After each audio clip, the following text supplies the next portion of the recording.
Hi welcome to code fundi welcome next video in the airline management system Java project series. Last video में हमने अपने customer details page पे काम किया था, जहाँ पर हमने ये वाला ऐड कस्टमर वाली क्लास को बनाया था, जहाँ पर हमने जो कस्टमर की डिटेल्स थी उनको हमने डेटाबेस में सेव करवाया था। मतलब यूज़र अपनी कस्टमर डिटेल्स यहाँ पे फिल कर सकता है और उसको हमने यहाँ पे सेव कराया था डीबी में।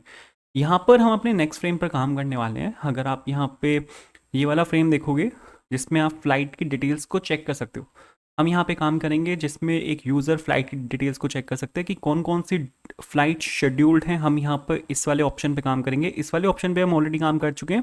अब हम यहाँ पे इस वाले ऑप्शन पर काम करेंगे। तो इसके लिए मेरे को यहाँ पे सबसे पहले काम करना पड़ेगा। मेरे को यहाँ पे सबसे पहले डीबी में जाना है, ठीक है। और डीबी में जाके मेरे को यहाँ पे एक टेबल बनानी पड़ेगी। तो सपोज़ मैंने यहाँ पर लिया क्रिएट टेबल, और टेबल मैं बना रहा हूँ सपोज़ फ्लाइट के नाम से। सबसे पहले मेरे को यहाँ पे चाहिए फ्लाइट कोड, तो एफ अंडर स्कोर कोड मैं यहाँ पे ले रहा हूँ, ठीक है। और मैंने यहाँ पे लिया इसको 20। और इसके बाद मेरे को यहाँ पे चाहिए फ़्लाइट नेम, ठीक है। और यहाँ पे ले लेते हैं हम वैर कैर, और इसमें भी ले रहा हूँ मैं सपोज 20। उसके बाद मैं यहाँ पे ले रहा हूँ सपोज सोर्स, एंड इसको ले लेते हैं वैर कैर, यहाँ पे ले रहा हूँ सपोज 40। और इसको कर लेते हैं यहाँ से कॉपी कॉपी करके मैं सपोज यहाँ पे इसको पेस्ट कर रहा हूँ। और यहाँ पे मैं ले रहा हूँ DEST, ठीक है। ये है आपका यहाँ पे डेस्टिनेशन। या एक काम करते हैं, पूरा ही ले लेते हैं, ठीक है। तो मैंने यहाँ पर ये डेस्टिनेशन लिया, एंड बिल्कुल सही है। तो अगर आपको मैं यहाँ पे सपोज इसको यहाँ पे रन करके दिखाऊँ, तो यहाँ पर ये हमारी टेबल यहाँ पे ये वाली क्रिएट हो चुकी है। आप इस टेबल को यहाँ पे देख भी सकते हो। आपको आप अगर यहाँ पे चलाओगे डिस्क्राइब फ्लाइट, ठीक है, मतलब डिस्क्राइब टेबल नेम, तो जो टेबल है विद कॉलम्स वो आप यहाँ पे देख सकते हो। ये आपके यहाँ पे क्रिएट हो चुकी है। अब मेरे को यहाँ पे क्या काम करना है, मेरे को यहाँ पे जो आपकी ये वाली टेबल है इसमें अब मेरे को वैल्यूज़ को इंसर्ट करना है, ठीक है। उसके बाद हम उसको वहाँ पे फ्रेम के ऊपर शो करेंगे। तो आपको यहाँ पे लिखना है इंसर्ट इनटू टेबल नेम, जो कि यहाँ पे फ्लाइट। इसके बाद जो कि आपका फ़्लाइट कोड है, जो मैं सपोज़ यहाँ पे ले रहा हूँ 1001। फ़्लाइट नेम क्या है, एयर इंडिया 1212, ठीक है। उसके बाद कहाँ से है, सपोज़ दिल्ली से है। कहाँ तक है, सपोज़ मुंबई तक है, ठीक है। तो इंसर्ट इनटू फ्लाइट वैल्यूज़ आएगा, नाइस। तो इसको यहाँ पे अगर मैं आपको रन करके दिखाऊँ, तो आप यहाँ पे देखो ये वाली जो कमांड है वो यहाँ पे सक्सेसफुली रन हुई है। एक सेकंड मेरे को देखना पड़ेगा, इसको हल्का सा ऊपर ले लेते हैं। तो आप यहाँ पे देखो ये वाली कमांड हमारी यहाँ पे सक्सेसफुली रन हुई है। इसके बाद इसको 3-4 बार यहाँ पे मैं कॉपी कर लेता हूँ, ठीक है। यहाँ पे मैंने इसको कॉपी किया, पेस्ट किया, और 4-5 बार मैंने यहाँ पे इसको पेस्ट कर दिया। इसके बाद इसको ले लेते हैं 1002, और यहाँ पे ये जो फ्लाइट है, नाइस। और ये होगी suppose Delhi to Goa, and 1003। और इसको ले लेते हैं सपोज 1112, ठीक है। कहाँ से फ़्लाइट है, सपोज मुंबई टू चेन्नई, ठीक है। इसके बाद 1004, और यहाँ पे सपोज 3222, ठीक है। कहाँ से फ़्लाइट है, सपोज दिल्ली टू अमृतसर। इसके बाद नेक्स्ट फ़्लाइट यहाँ से ले लेते हैं, और ये फ़्लाइट है सपोज़ दिल्ली टू अयोध्या। आप यहाँ पे कितनी भी ऐड कर सकते हो। मैं यहाँ पे एग्जांपल के लिए मैं यहाँ पे बस 3-4 ऐड कर रहा हूँ। उसके बाद आपको यहाँ पे जो एक एक कमांड है इसको यहाँ पे आपको रन करना पड़ेगा।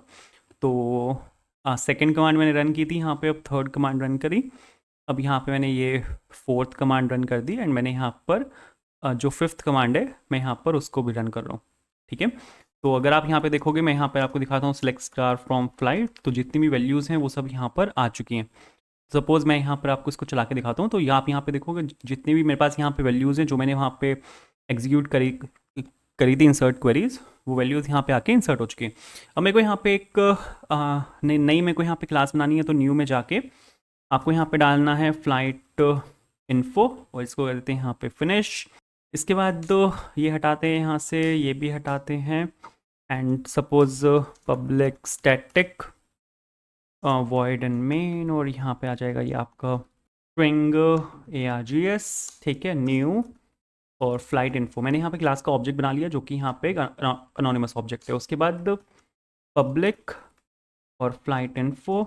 अब मेरे को यहाँ पे सबसे पहले तो आपका फ्रेम बनाना है। तो फ्रेम बनाने के लिए आपको यहाँ पे करना पड़ेगा expanse and J frame, and import javax.swing.star। मैंने यहाँ पे स्विंग पैकेज के अंदर से जेफ्रेम क्लास को यहाँ पे इंपोर्ट कर लिया। आपको यहाँ पे सबसे पहले तो सेट साइज़ यहाँ पे करना है, जो कि यहाँ पे फ्रेम का साइज़ होगा उसको यहाँ पे मेरे को सेट करना पड़ेगा। तो यहाँ पे मैं डाल रहा हूँ सपोज 800 एंड 500। उसके बाद यहाँ पर आपको लोकेशन डालनी है, जो कि आपके फ्रेम की लोकेशन होगी। तो मैं यहाँ पे डाल रहा हूँ सेट लोकेशन, और इसमें सपोज मैं यहाँ पे डाल रहा हूँ 400 एंड 200, और यहाँ पे ले लेते हैं सेट विजिबल और ट्रू। ये आपका फ्रेम बना देगा। कुछ चीज़ें जो हम अब तक हर क्लास में करते आए हैं वो मैं यहाँ पे रिपीट ही कर रहा हूँ बस, ठीक है। तो एक बैकग्राउंड कलर जो है फ्रेम का मैं यहाँ पे उसको सेट कर रहा हूँ, उसको मैंने यहाँ पे वाइट सेट किया। कलर क्लास यहाँ पे एरर देगी क्योंकि ये होती है आपकी AWT पैकेज के अंदर, तो AWT को आपको यहाँ पे इंपोर्ट करना पड़ेगा। उसके बाद यहाँ पर लेआउट को मेरे को यहाँ पे नल करना है, तो लेआउट को मैंने यहाँ पे कर दिया सिंपल नल। अब मेरे को यहाँ पे क्या करना है, टेबुलर फॉर्म में, एक टेबल के फॉर्म में मेरे को यहाँ पे जो डेटा है उसको मेरे को शो करना है यहाँ पर स्क्रीन के ऊपर। तो इसके लिए आप यहाँ पे एक काम कर सकते हो। आपको यहाँ पे एक टेबल बनाने के लिए ना, सबसे पहले तो जैसे एक लेबल बनाने के लिए जे लेबल है, टेक्स्ट फील्ड बनाने के लिए जे टेक्स्ट फील्ड है, रेडियो बटन बनाने के लिए जे रेडियो बटन है, ऐसे ही चेक बॉक्स बनाने के लिए जे चेक बॉक्स है, टेबल बनाने के लिए जो क्लास है वो जे टेबल है, ठीक है। तो अगर आपको यहाँ पे टेबल बनानी है, ठीक है, तो आप यहाँ पे सिंपल जो टेबल क्लास है उसका जे टेबल जो क्लास है उसका आप यहाँ पे सिंपल एक ऑब्जेक्ट बना सकते हो। अब मेरे को यहाँ पे क्या क्या काम करना है कि जैसे ही क्लास यहाँ पे रन होगी, ठीक है, वैसे ही मेरे को डेटा शो करना है। मतलब अब यहाँ पे मेरे को बटन पे नहीं चाहिए, यहाँ पर मेरे को एक्शन बटन के क्लिक पर नहीं चाहिए कि मैं बटन क्लिक करूँगा तभी मेरे को डेटाबेस में हिट मारनी है। यहाँ पे ऐसा नहीं है। यहाँ पर जैसे ही मैं ये वाली क्लास यहाँ पे रन होगी वैसे ही मेरे को टेबल के अंदर डेटा चाहिए जो कि डेटाबेस से आएगा। तो अब मेरे को जो पूरा कोड है जो कि डेटाबेस में से वैल्यू को लेके आएगा वो यहाँ पे कंस्ट्रक्टर के अंदर डालना पड़ेगा।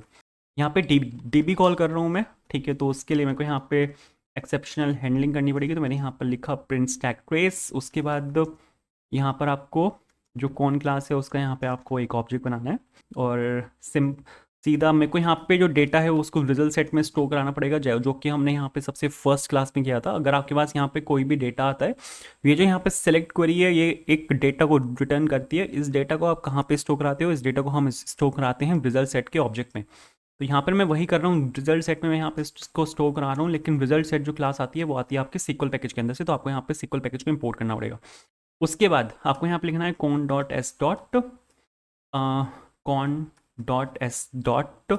अरे एस नाइस। यहाँ पे मैं यूज़ करने वाला हूँ एग्जीक्यूट क्वेरी का, क्योंकि मेरे को यहाँ पे हिट मारनी है आपकी फ्लाइट टेबल के अंदर। फ्लाइट टेबल के अंदर जितना भी डेटा है मेरे को सारा डेटा चाहिए। तो मैंने यहाँ पर लिखा सेलेक्ट स्टार फ्रॉम फ्लाइट। अब मेरे को यहाँ पे क्या काम करना है कि अब आपको अब यहाँ पे डेटा डालना है अपनी टेबल के अंदर। डेटा है ना टेबल के अंदर डालने का एक सबसे ईजिएस्ट वे है, ठीक है। आप यहाँ पे एक जार फाइल का यूज़ कर सकते हो। अगर आप जार फाइल का यूज़ नहीं करना चाहते तो मैनुअली जो काम है वो काफ़ी डिफ़िकल्ट पड़ता है। मतलब आपके पास यहाँ पे टेबल है ना, यहाँ पे जैसे अगर मैं आपको यहाँ पे एक चीज़ दिखाऊँ, ये आपके पास यहाँ पे टेबल है। टेबल जो होती है सेम टेबल मेरे को वहाँ पे चाहिए, यूआई पे मेरे को ये वाली सेम टेबल दिखानी है। तो अब अगर आपको यूआई पे सेम टेबल दिखानी है तो आपको जो डेटा दिखाना है वो रोज़ और कॉलम्स की फॉर्म में दिखाना है। मेरे पास यहाँ पे 4 कॉलम्स हैं और मेरे पास यहाँ पे 5 रोज़ हैं। तो आपको है ना यहाँ पे क्या काम करना पड़ेगा, आपको अगर एक जार फाइल का यूज़ नहीं करना तो आपको जो जार फाइल की प्रॉपर्टीज़ हैं उसको मिमिक करना पड़ेगा। आपको यहाँ पे एक 2D एरे बनाना पड़ेगा, ठीक है। एक यहाँ पे 2 डायमेंशनल एरे होगा आपका, जो कि आपका जो रोज़ हैं और जो नंबर ऑफ़ कॉलम्स हैं, मतलब ये आपके रोज़ और ये आपके नंबर ऑफ़ कॉलम्स। मैं ये आपको ऐसे एक्सप्लेन कर रहा हूँ, ठीक है। उसके बाद आपको यहाँ पे दो वेरिएबल्स लेने पड़ेंगे, रोज़ जिसमें इनिशियली ये 0 होगा, कॉलम्स यहाँ पे इनिशियली 0 होगा। आपको एक फॉर लूप चलाना पड़ेगा, ठीक है। एक सूडो कोड मैं आपको दे रहा हूँ अगर आप लाइब्रेरी का यूज़ नहीं करना चाहते तो। और यहाँ पे आपको वैल्यू को इंसर्ट कराना पड़ेगा इस 2D एरे के अंदर, ठीक है। तो सपोज़ कोई भी एक वैल्यू आई और आपको यहाँ पे जो आपका एरे है उसमें रो और कॉलम पे आपको वो वाला डेटा पुश करना है। उसके बाद आपको कॉल को प्लस प्लस कर देना है, ठीक है। और जब ये सारा काम हो जाए तो फिर उसके बाद आपको रो को प्लस प्लस करना है नेक्स्ट डेटा के लिए। बाहर यहाँ पे एक और फॉर लूप रहेगा क्योंकि यहाँ पे 2D एरे है, ठीक है। अंदर वाले फॉर लूप में आपको कॉलम को प्लस प्लस करना है, बाहर वाले फॉर लूप में आपको रो को प्लस प्लस करना है। तो ये वाला जो काम है ना, ये आप बहुत इजी कर सकते हो, बहुत ईजीएस्ट वे में ये काम हो सकता है, ठीक है। क्योंकि मैनुअली ना टेबल में आपको अगर डेटा इंसर्ट कराना है बहुत मेहनत है, तो ये काम आप ईजीएस्ट वे में कर सकते हो। यहाँ पर एक जार फाइल है rs2xml.jar। वो जार फाइल आपको मिल जाएगी वीडियो डिस्क्रिप्शन में, वहाँ पर आपको गूगल ड्राइव का लिंक मिलेगा, वहाँ से आप उस जार फाइल को डाउनलोड कर सकते हो। डाउनलोड करने के बाद आपको यहाँ पे लाइब्रेरीज पे राइट क्लिक करना है, ऐड जार और फोल्डर पे क्लिक करना है, और आपको वहाँ पे जाना है जहाँ पर आपकी वो वाली जार फाइल है। तो मेरी जो जार फाइल है वो यहाँ पर है, ये है वो rs2xml.jar। आपको यहाँ पे इसको ओपन करके यहाँ पर आपको इसको इंक्लूड कर लेना है, ठीक है। अब इस जार फाइल के अंदर ना एक पैकेज है, ठीक है, net.protnet करके वो पैकेज है। तो यहाँ पर आपको लिखना है सिंपल net.protnet.sql.dbutils, ठीक है। इस वाली क्लास को आपको यहाँ पे इंपोर्ट करना है जो dbutils क्लास है।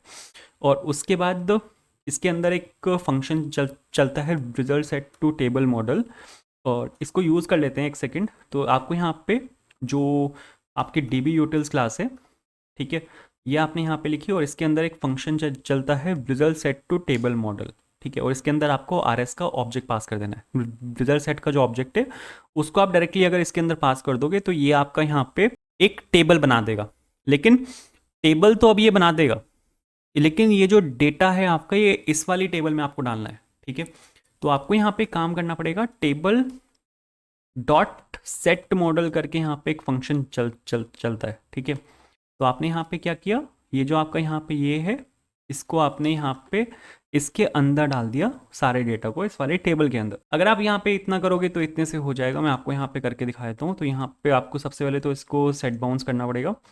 तो 0 0 से इसकी शुरुआत करते हैं, कहाँ तक जा रहा है, 800 500 तक जा रहा है, और ऐड कर रहा हूँ मैं यहाँ पे टेबल को। तो चला के अगर आपको मैं यहाँ पे इसको दिखाऊंगा तो बिल्कुल परफेक्ट चलेगा। आपको यहाँ पे सारा डेटा दिखेगा, जो जो कि डेटा मेरे डीबी में है, वो सारा डेटा आपको यहाँ पे फ्रेम के ऊपर दिखेगा। आप यहाँ पे देखो, आपको यहाँ पे सारा डेटा दिख रहा है फ्रेम के ऊपर। लेकिन है ना, इसमें एक इशू है, यहाँ पे है ना स्क्रॉल बार नहीं है। मतलब अगर सपोज फ्रेम ये छोटा होता या आपके पास डेटा बहुत ज़्यादा है तो यहाँ पे स्क्रॉल बार नहीं आएगा। टेबल के ऊपर अगर आपको स्क्रॉल बार ऐड करना है ना, तो हमारे लिए हमारे पास यहाँ पे एक क्लास होती है जो कि होता है J scroll pane, JSP is equals to new J scroll pane. मैंने इसका यहाँ पे जे स्क्रॉल पेन का यहाँ पे मैंने ऑब्जेक्ट बनाया, और आपको जो टेबल क्लास का ऑब्जेक्ट है वो इसके अंदर पास करना होता है।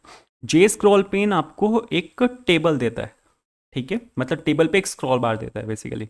तो यहाँ पे फिर आपको, अब यहाँ पे आपको सेट बाउंस टेबल को नहीं करना, यहाँ पर आपको सेट बाउंस करना है जे स्क्रॉल पेन को। अगर मैं आपको यहाँ पे इसको चला के दिखाऊँ तो बिल्कुल मस्त चलेगा। एक सेकंड देख लेते हैं, और आप यहाँ पे देखो बिल्कुल परफेक्ट चल रहा है।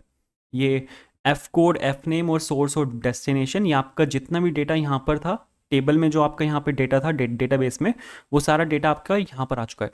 अब मेरे को यहाँ पे एक काम और करना है, मेरे को यहाँ पे होम के क्लिक पे वो सब खोलना है। जैसे लास्ट क्लास जो हमने बनाई थी वो भी रह गई थी। तो यहाँ पर सबसे पहले तो आपको यहाँ पे क्या काम करना पड़ेगा, आपको सर यहाँ पे जो ये फ्लाइट डिटेल्स है, ठीक है, इस पर आपको एक एक्शन लिस्नर डालना पड़ेगा। तो यहाँ पे मैं सपोज ये डाल देता हूँ एड एक्शन लिस्नर, और इसमें मैं लगा देता हूँ यहाँ पे दिस, ठीक है। एंड इसके बाद कस्टमर डिटेल्स हम बना चुके हैं, तो यहाँ पर भी एक एक्शन लिस्नर डाल देते हैं, डॉट एड एक्शन लिस्नर, और इसके अंदर करंट क्लास का रेफरेंस दिस, ठीक है, वेरी नाइस। अब यहाँ पर मेरे को चेक करना पड़ेगा कि क्या कॉल हुआ है, मतलब कौन से ऑप्शन पे क्लिक हुआ है, कौन से मेन्यू आइटम पे क्लिक हुआ है। तो यहाँ पर है ना, suppose string text is equals to, आप यहाँ से इससे पता लगा सकते हो। तो यहाँ पर एक फंक्शन होता है गेट एक्शन कमांड, ठीक है, आप यहाँ से पता लगा सकते हो। और फिर आप यहाँ पे स्ट्रिंग इक्वल्स जो हमारा होता है, ठीक है, उससे आप यहाँ पे चेक कर सकते हो। लेकिन ये है ना, यहाँ पर आपका एग्जैक्ट इक्वल होना चाहिए जो कि यहाँ पर लिखा हुआ है, क्योंकि स्ट्रिंग अगर आपकी दोनों सेम होंगी ये तभी चलेगा, वरना नहीं चलेगा। तो आपको यहाँ पे ऐड कस्टमर डिटेल्स जो है, टेक्स्ट अगर आपका इक्वल्स है ऐड कस्टमर डिटेल्स के, तो आपको यहाँ पे ये काम करना है।